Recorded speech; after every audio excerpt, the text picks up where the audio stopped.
I think the rigor. I think like some students,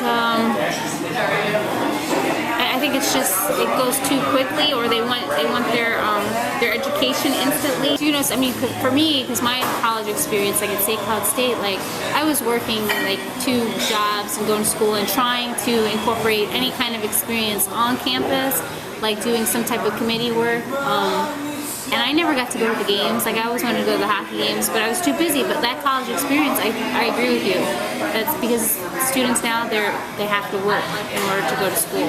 Like there's no, and they don't live. There are no dorms.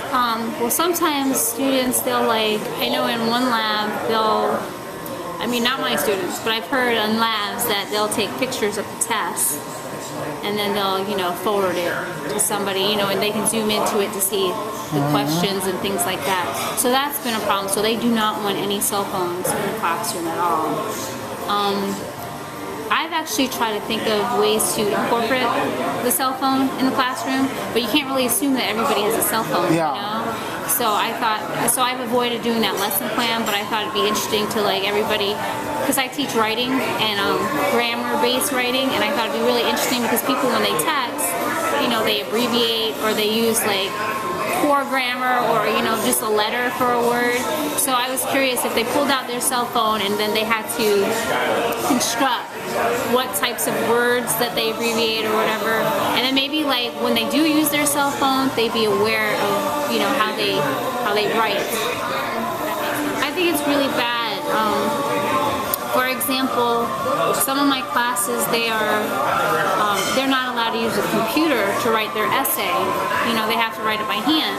So that's kind of a crutch when they have the computer and they can go in and spell check and right away. But when they have the paper out in front of them and they're right, they get easily they get stuck, they get blocked, and they don't know how to spell a word. So they try to use words that are lower or